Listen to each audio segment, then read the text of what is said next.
대법원 2023년 6월 15일 선고 2018-41986 판결 사건명 손해배상 기 1.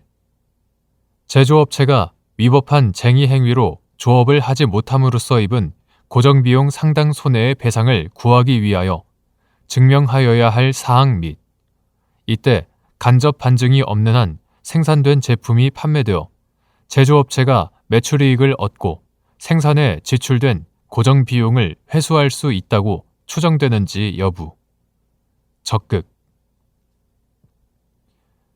위법한 쟁의 행위가 종료된 후 매출 감소를 초래하지 않을 정도의 상당한 기간 안에 추가 생산을 통하여 쟁의 행위로 인한 부족 생산량의 전부 또는 일부가 만회된 경우 그 범위에서 고정비용 상당 손해 발생의 추정이 복멸되는지 여부. 원칙적 적극. 제조업체가 위법한 쟁의 행위로 조업을 하지 못함으로써 입는 손해로는 조업 중단으로 제품을 생산하지 못함으로써 생산할 수 있었던 제품을 판매하여 얻을 수 있는 매출이익을 얻지 못한 손해와 고정비용을 회수하지 못한 손해가 있을 수 있다. 고정비용은 생산된 제품의 판매액에서 회수할 것을 기대하고 지출하는 비용 중 조업 중단 여부와 관계없이 대체로 일정하게 지출하는 차임, 제세 공과금, 감가상각비, 보험료 등을 말하고 이러한 고정비용 상당의 손해는 생산 감소에 따라 매출이 감소하여 매출액에서 매출 원가의 일부로 회수할 수 있었을 비용을 회수하지 못함으로써 발생한다. 일반적으로 불법 행위로 인한 손해배상 청구 사건에서 손해의 발생 및 가해 행위와 손해의 발생 사이의 인과관계에 대한 증명 책임은 청구자인 피해자가 부담한다. 따라서 고정비용 상당 손해의 배상을 구하는 제조업체는 위법한 쟁의 행위로 인하여 일정량의 제품을 생산하지 못하였다는 점뿐만 아니라 생산되었을 제품이 판매될 수 있다는 점 및 생산 감소로 인하여 매출이 감소하였다는 점까지도 증명하여야 함이 원칙이지만 실제의 소송 과정에서는 조업 중단으로 인한 매출 감소를 증명하는 것이 쉽지 않으므로 손해 발생을 추인케 할 간접 사실의 증명을 통해 손해의 발생이라는 요건 사실을 인정할 현실적인 필요성이 있다.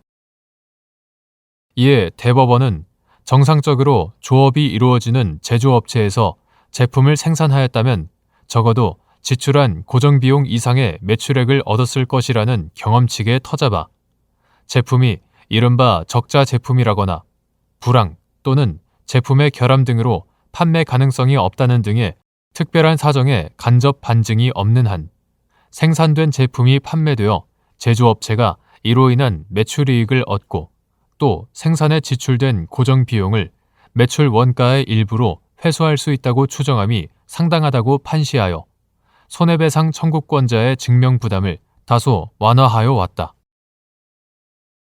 그런데 이러한 추정 법리가 매출과 무관하게 일시적인 생산 차질이 있기만 하면 고정비용 상당 손해가 발생한다는 취지는 아니므로 위법한 쟁의 행위로 조업이 중단되어 생산이 감소하였더라도 그로 인하여 매출 감소의 결과에 이르지 아니할 것으로 볼 수 있는 사정이 증명되면 고정비용 상당 손해의 발생이라는 요건 사실의 추정은 더 이상 유지될 수 없다.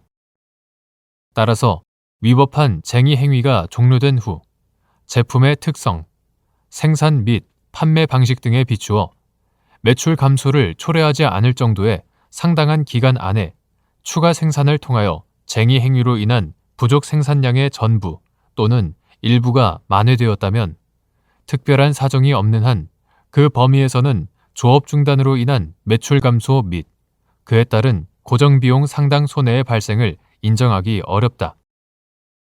구체적인 이유는 다음과 같다. 첫째, 경험칙에 따라 고정비용 상당 손해의 발생이 추정되는 사실이 밝혀지는 경우에도 상대방은 해당 사실이 경험칙 적용의 대상이 되지 못하는 사정을 증명하여 경험칙에 터잡은 사실상의 추정을 복멸할 수 있다. 종래 대법원은 생산에 따른 판매 및 매출이익 발생의 추정을 복멸할 수 있는 일정한 간접 반증 사유를 거시한 바 있지만 생산 감소로 인한 매출 감소 및 그에 따른 고정비용 상당 손해 발생의 추정을 복멸할 간접 반증 사유도 충분히 상정해 볼 수 있다. 둘째, 고정비용 상당의 손해는 조업 중단으로 말미암아 생산량이 감소함에 따라 판매와 매출이 감소하여 매출액에서 회수할 수 있었던 비용을 회수하지 못함으로써 발생하고, 고정비용은 추가 생산으로 생산량을 만회한다고 하여 그에 비례하여 더 지출되는 성격의 것이 아니다. 이러한 고정비용의 성격 및 고정비용 상당 손해가 현실화되는 과정에 비추어 보면 조업 중단으로 일시적인 생산 차질이 발생하였더라도 그것이 매출 감소로 이어질 개연성이 있는지를 살펴보아야 하고, 쟁의 행위가 종료된 후 제품의 특성, 생산 및 판매 방식 등에 비추어 매출 감소를 초래하지 않을 정도의 상당한 기간 안에 추가 생산으로 부족 생산량이 만회되었다면 생산 감소에 따라 매출 감소를 추정하는 경험칙을 더 이상 적용할 수 없으므로 이러한 추정은 복멸된다고 봄이 타당하다.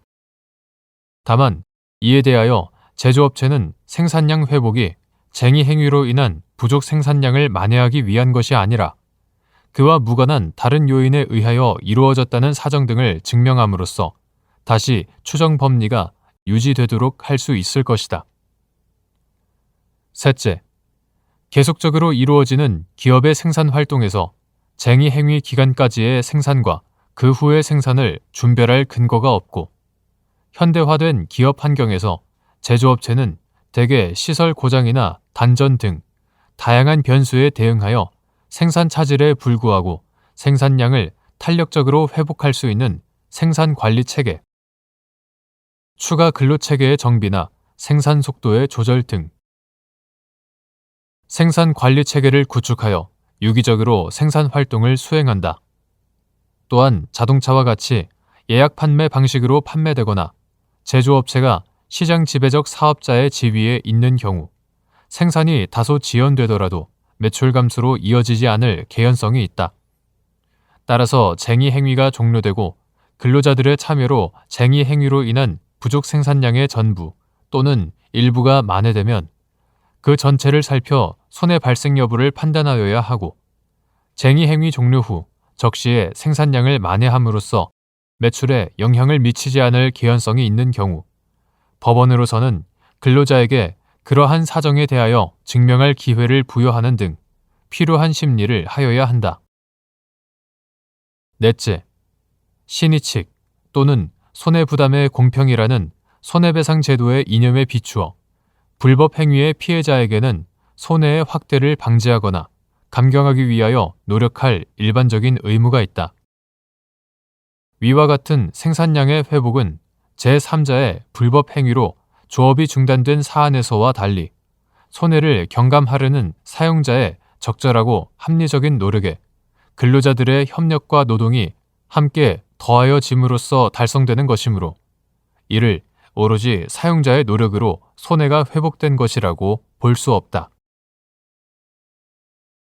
2. 권리 행사가 권리 남용에 해당하기 위한 요건. 권리 행사가 권리의 남용에 해당한다고 할 수 있으려면 주관적으로 권리 행사의 목적이 오직 상대방에게 고통을 주고 손해를 입히려는 데 있을 뿐 행사하는 사람에게 아무런 이익이 없는 경우이어야 하고, 객관적으로는 권리 행사가 사회 질서에 위반된다고 볼 수 있어야 한다.